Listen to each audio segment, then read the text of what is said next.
are up.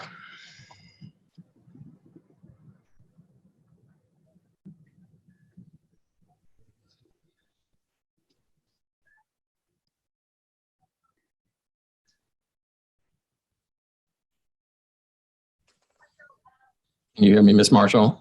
Yes, I can. Okay, you can start whenever you want. Okay. May it please the court, my name's Donna Marshall, and I represent the appellant, who's Robin Alley. This case is an appeal of a final judgment that was entered January 15th, 2021, on a dissolution of marriage action. I forgot to mention that I would reserve 5 minutes at the end for rebuttal if possible. Essentially, our primary submission is that the determination of income by the trial court was an error for a couple of reasons. One, and the primary one being that there was a mistaken belief by the trial court that the court could not include all of the former husband's business income in determining income available for alimony, child support, fees, and costs. As in most of these dissolution of marriage cases, as soon as income is in error, most of the findings become in error, since we need income in order to determine the findings for alimony, child support, and fees. The judge was under the mistaken belief that if he included the business income that had not been transferred from the business to the personal account of the former husband, that the court would be, quote, conflating the former husband's personal and business income.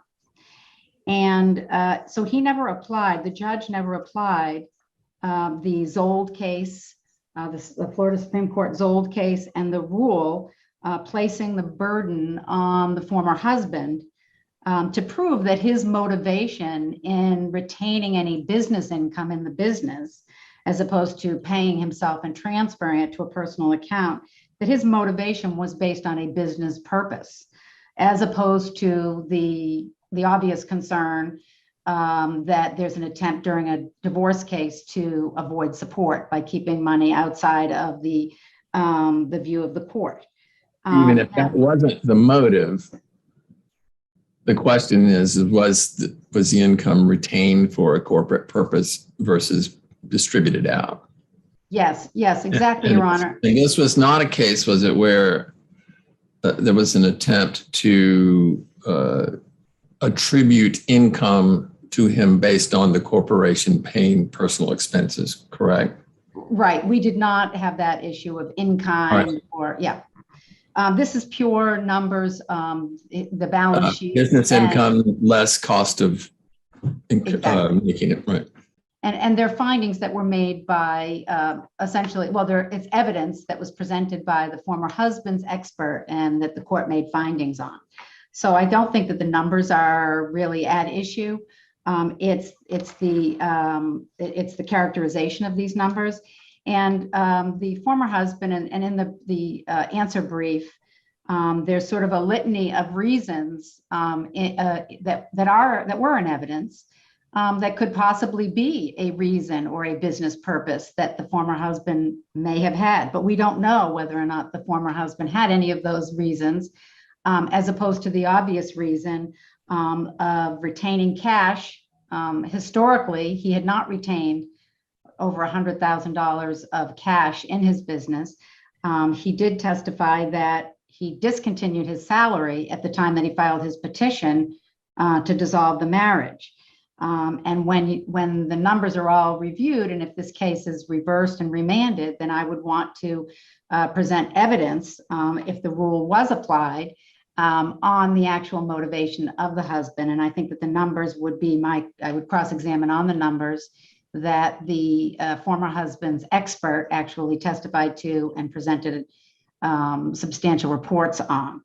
Ms. Marshall? Yes. Didn't the former husband testify that he stopped taking a salary because he had employees to pay and he had operating expenses? So why isn't that the end of it? I mean, the trial court could hear that testimony and decide whether to believe it or not. Because what he didn't testify to, Your Honor, is why he went ahead and left cash in the business, as opposed to For example, had he went ahead and paid himself as he always did in the past, because he did have over $100,000 more cash in his business at the end of this case, or if you will, the trial time from when this case began, when he filed his petition. In other words, he accumulated historically large sums of cash that are easily explained. I agree, Your Honor.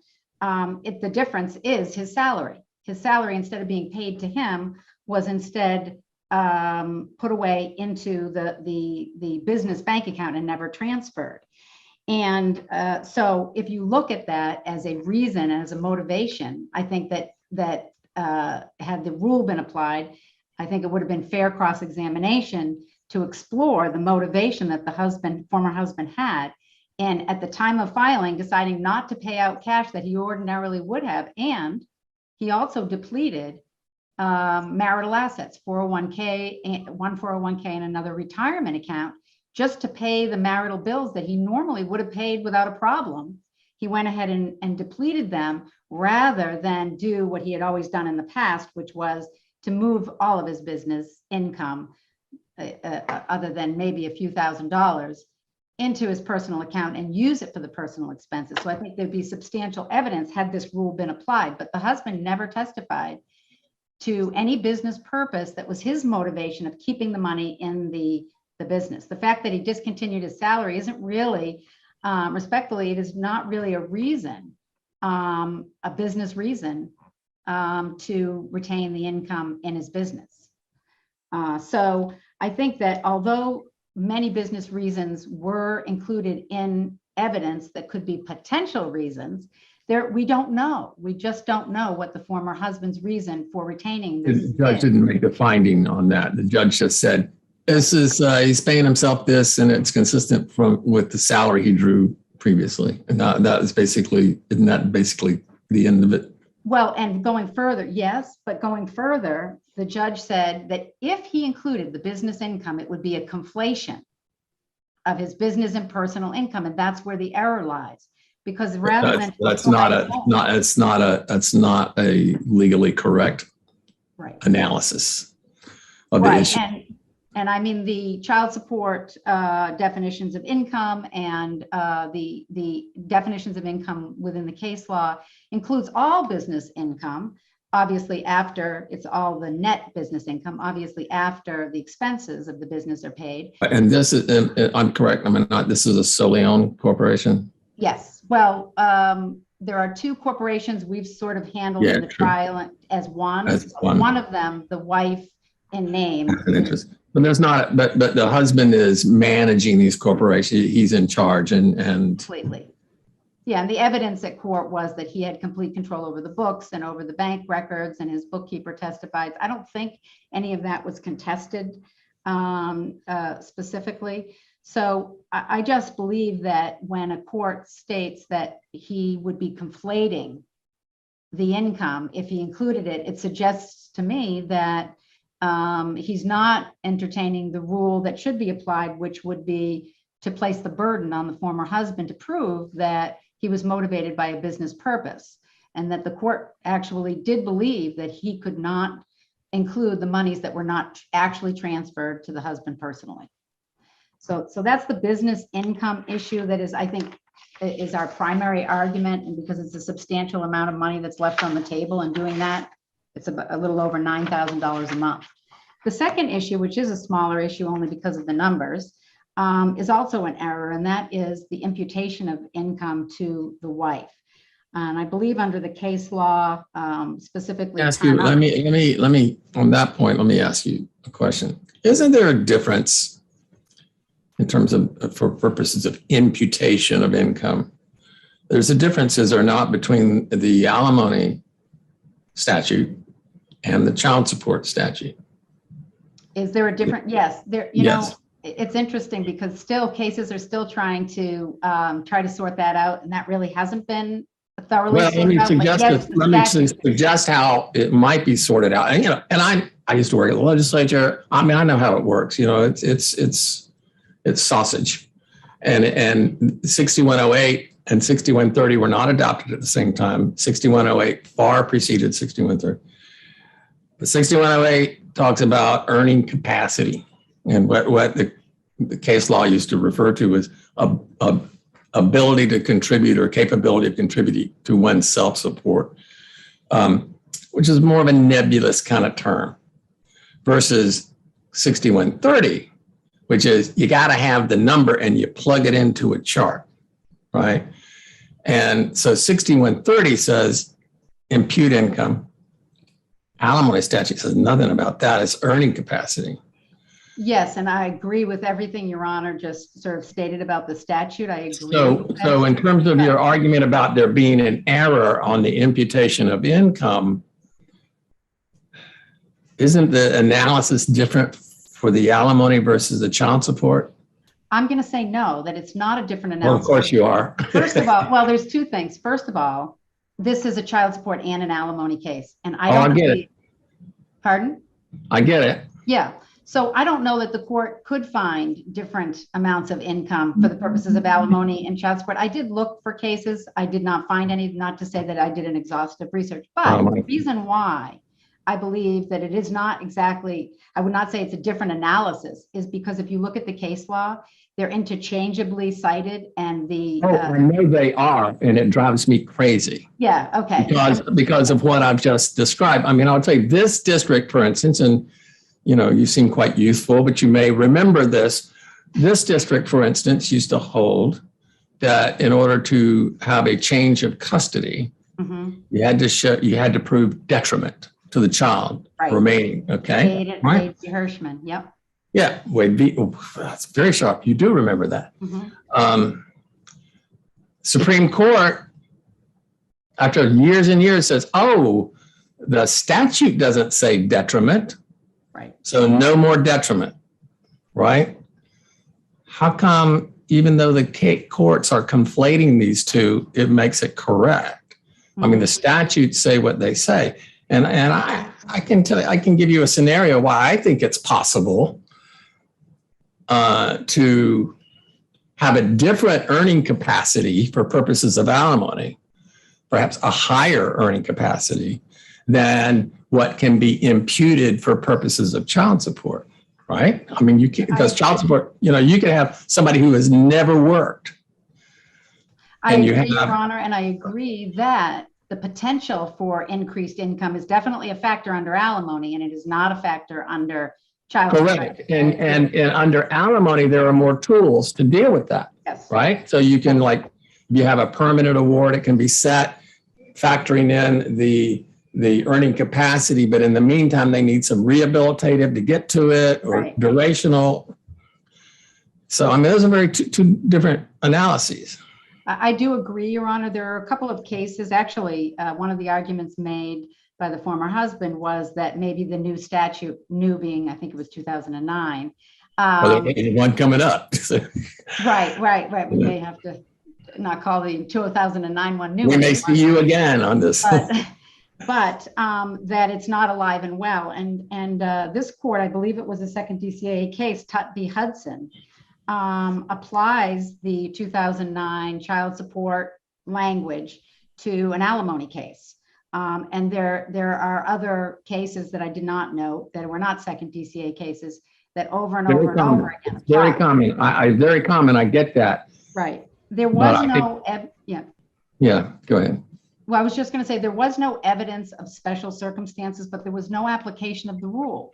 And had there been any testimony or argument about special circumstances, I would have been able to at least argue that if those were to be special circumstances, that the court should look at several other cases. The cases that Mr. Donovan cited in his appeal, for example, were all cases where the wife, I believe it was the wife in all three cases, either admitted that the additional income or the higher salary was reasonable, or in one case, there was not a dispute about whether or not she could do an entry-level position. The dispute only was about how much an entry-level position paid. So I don't believe that I have not been able to find any special circumstances cases that apply here. And I don't believe that the ones that were cited by the former husband apply, because I think the person admitting that, yes, it's reasonable, I could go ahead and earn that, is certainly a special circumstance. occasional expert testimony has not been found in any of the cases that I could find to constitute a special circumstance. The fact that there was an evaluation, that they testified that they identified jobs. Unless there are other questions on that, I was going to turn to my fees issue. I've used up some of your time, so I'm going to give you an extra. You're at 15 minutes, so I'm going to give you an extra minute. So do what you want, because I'll be very quick on the fees issue. So we believe that the court abused its discretion because, in effect, the wife was charged with half of the former husband's fees because he used marital assets, depleted them, and paid for his fees. And so essentially, had he not done that, she would have received her half of those assets. And then, to make matters worse, she had to use her equitable distribution to pay for her fees, while his equitable distribution was left intact for him. There's also a disparity of income that, even under the current final judgment, acknowledges the fact that he's a businessman and that his years of income do go up and down, and that he has a higher income. Thank you. So you still have 5 minutes left, Ms. Marshall, and 5 minutes left of for your rebuttal. Okay, thank you. Have 5 minutes of your 20. Thank you. Anyway, it's for your rebuttal. And Mr. Donovan, if I pepper you with questions, I'll give you another minute too. Thank you. May it please the court. Thank you. May it please the court. For the record, Chris Donovan here on behalf of the appellee, Chris Alley. As has already been highlighted, there are two real primary underlying issues from which everything else flows. The first one is whether Alley Design's income can be essentially imputed to Mr. Alley as his personal income, and then whether or not competent substantial evidence supports the trial court. That's not the question. I mean, again, we're back to imputation. For purposes of alimony, the question is not whether that corporate income is imputed to him. It's whether that corporate income can be a source available to him to give him the greater ability to pay. And I think it wouldn't necessarily require, for instance, that all of it be put in his column for his ability to pay. But certainly the analysis doesn't just end at what he has elected to have the corporation pay him, right? Correct, Your Honor. The and analysis. In this case, isn't there a strong theme in the judgment that that's what the judge thought, that because he's been paying himself this before and he's paying himself now, that's what he gets. And if I go further, I'm conflating the two incomes improperly. And that's not the law, is it? Honestly, Your Honor, it's not the law, but I want to highlight two problems or two flaws in that question, if you don't mind. The first is, well, I'm not trying to be disrespectful. There's two misapprehensions there, and the first is that honestly, this level of detail that's provided for in the briefs was not discussed below. The fact that the actual key case, Zold versus Zold, was never cited by opposing counsel or anybody. Essentially, the trial judge. No, all the other side has to do is point to the statute. If that's what she's arguing below, but she never really did that. She never cited the closest that she got was to say that income is different for tax purposes than it is for family law purposes. These issues were never really discussed until rehearing, until after Miss Alley lost her case, and then it was Zold versus Zold. Creates, according to Miss Alley, creates this bright line rule essentially that a spouse's business income is the spouse's income, and that's not what Zold versus Zold. That's not what Zold says, and that's not what I understand the argument here to be. But I mean, on rehearing, they say, Judge, you have made a legally incorrect analysis of the importance of the business income, and the business income. I mean, it was in the evidence, correct? The business income, I'm not sure I understand your question. Yes, there was evidence of business income, and there was also evidence presented of how that income is being used for a business purpose. In fact, what Miss Alley essentially does is she relies on the expert report that discusses the business's income as of June 20th that says there's $84,000 in net income. But this completely ignores, one, the fact that the expert's report was valuing the company, not determining the income of the business or the parties, Mr. Alley. And two, it also ignores the accountant's testimony, the tax returns, and the expert report, all of which show that the business's income is used throughout the year to operate the business, to fulfill contracts. The annual revenue typically ranges from gross revenue, typically ranges from 1.6 to 2 million, but it's used up for goods, paying material, paying the subcontractors to fill the contracts, the construction. This is a construction remodeling of condominiums. There's also operating costs, including rent for the showroom, leases on equipment, and the salaries of other employees besides just Mr. Alley. The tax returns also reflect annual expenses that are fixed, at least fixed costs in the sense, or fixed expenses in the sense that they happen every year. There's advertisement costs, taxes and licensure, office supplies, even uniforms. All of that is testified to by the accountant and presented as evidence by Mr. Alley. I don't know that there, it seems that Miss Alley's argument is because he didn't personally say the same thing that the accountant says, that somehow he hasn't proved that that the business's income. Let me ask you, I mean, you're pointing to this evidence, but you're saying that Zold was not argued. Correct. So this issue was not argued to the judge as such. That judge, you cannot impute, you cannot include this business income as part of his ability to pay because we're using it for a business purpose. Yes, it was never really characterized as a Zold versus Zold argument, but it was certainly, the evidence was there. Or a 6108 argument. You mean 6130A2? I'm sorry. I'm talking about 6108 for alimony purposes. And you know, 6130 for child support. I mean, as you can tell by my questions, they're very different things in my mind. I understand that, and I tend to agree, although it was argued in the brief as essentially one and the same. Oh, it often is, and my eyebrows always go up.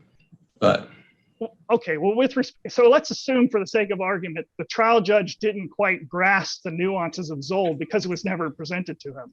Then it's, or then I mean, you forget about Zold. Okay.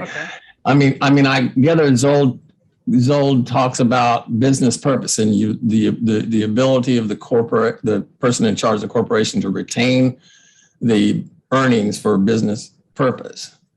But even forgetting that 6108, I mean, Zold is a wrinkle on 6108 about, and 6130. Business income deduct cost of doing business, and that goes to the person who owns a corporation. And Zold carves an exception to that. But so forgetting Zold, just under the statute, the judge didn't seem to grasp that was how it worked. Well, with respect, Your Honor, either A, he didn't grasp that because that wasn't what Miss Alley's position was, or B, it doesn't matter because of the tipsy coachman doctrine. In other words, he said that Miss Alley, I don't know, tipsy coachman. See, we're in an area where you're talking about family law is number one, fact intensive and discretion intensive. So if we were to apply a tipsy coachman, we would be saying we conclude that no judge would have ruled the other way based on our view of the, so we have to make a finding of fact. And that, I think that's a pretty high threshold, is it not? Perhaps it's a high threshold, but there is a significant amount of evidence of how this income was being used. In fact, and no evidence to the contrary.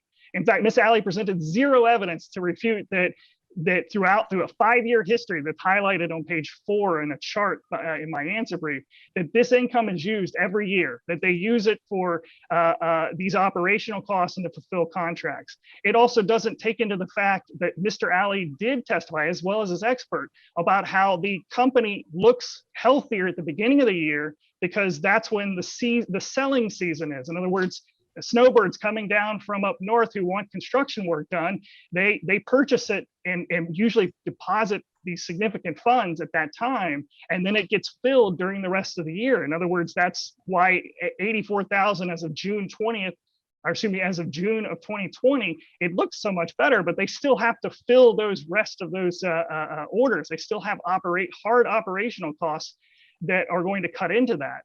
It also ignores the evidence of COVID's impact in April, May, and June of 2020. Opposing counsel in her reply brief calls this an amorphous impact, but it really was quite clearly defined in the evidence. The expert testified to how COVID had a significant impact on construction. Mr. Alley testified But you know, the thing about it though, Mr. Donovan, is for instance, you're describing factors that might go into a finding that, okay, Ms. Alley, there's a greater need, but Mr. Alley can't pay it right now because of these problems, and that therefore they're leaving the door open for a petition for modification, say if and ever the pandemic is over. But that's not what happened. The judge says, I can't conflate these two. He said he couldn't conflate these two because there wasn't any contrary evidence supporting that this business. Under 6108 and 6130, the court must conflate the two and deduct out the cost of doing the business. Zold cards the exception. Correct, and the exception was proven. And did you argue Zold? No, you're just pointing to the evidence to say, if I were arguing Zold, as I am now, here's the evidence. But with respect, we Your Honor, can't make that finding in the first instance. But with respect, Your Honor, Ms. Alley did not make the argument that there was some sort of income limitation or that the business income under 6108 and 30. Or 30, take your choice. Yeah, that those were required to be included in opposing counsel's income. Mr. Alley's income. That was not argued. So therefore, isn't she in the same position that you are? You know, the evidence was given. This is what the business was making and what it was, and that's under 6108 and 6130. What the business was making was where you start, and then what it costs to make that is what you deduct, and that goes into his ability to pay. And isn't she entitled to make that argument the same way that you are? Except she didn't make it, with respect, Your Honor. Ms. Alley did not make that argument. The evidence was there. I'm sorry? The evidence was there. The evidence was there, correct. But evidence in a vacuum does not give the judge any reason to say, okay, yeah, I see why we're now talking about this. In other words, I'm giving you the extra minute, by the way. I'm sorry?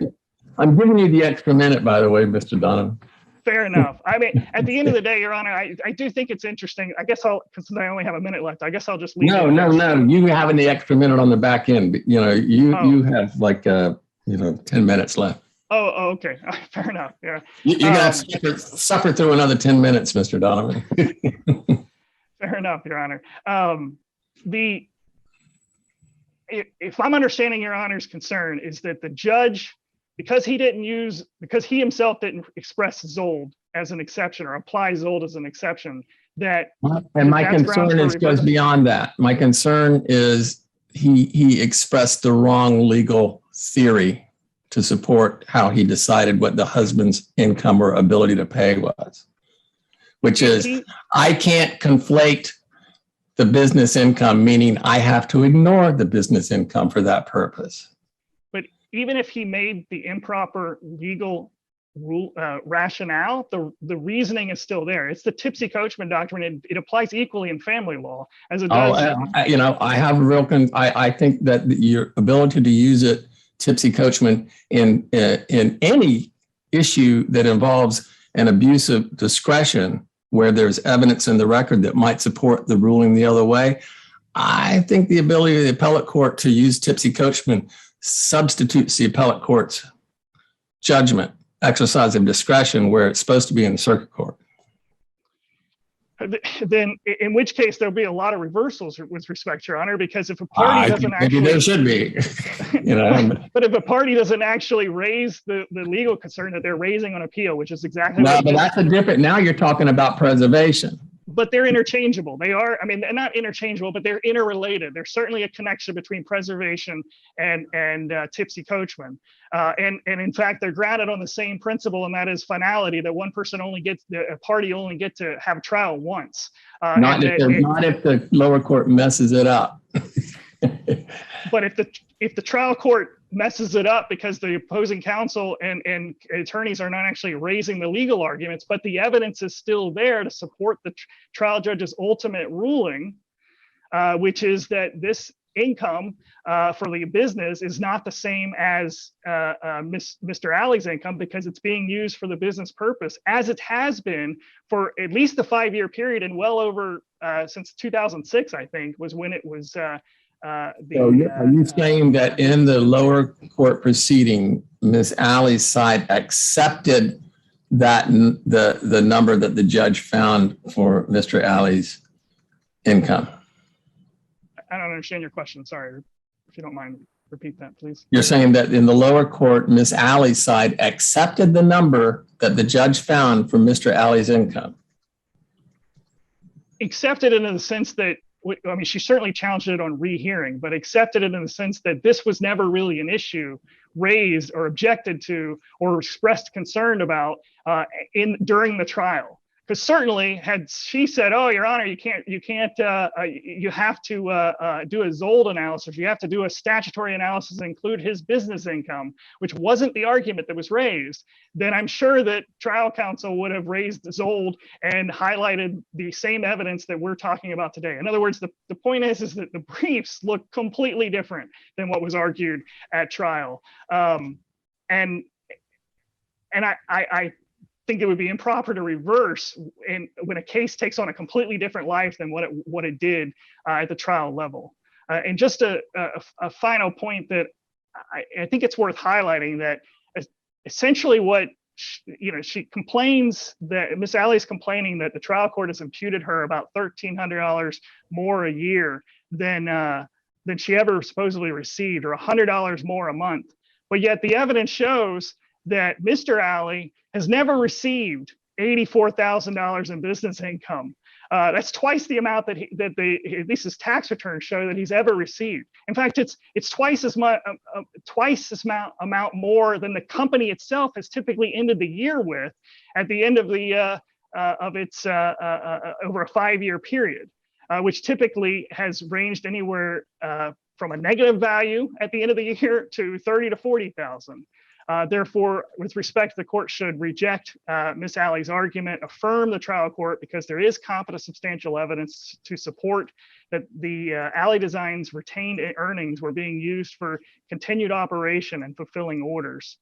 And the court should also affirm as to the imputation of $21,000 to Ms. Alley. Contrary to opposing counsel's argument, there were several cases that highlight the fact that when there's a vocational expert testifying to the 3 factors of work history, occupational qualifications, and the community's current job market, which is exactly what applied here, or what the vocational expert witness testified here, that's competent substantial evidence to support as long as it's within that range, it's competent substantial evidence to support the trial court's ruling. And I highlight Brennan versus Brennan on that point, which specifically relied on the vocational experts to find that testimony was special circumstances to warrant the departure from something that the person had previously applied. The reply brief tries to distinguish Brennan by claiming that it involved a speech therapist,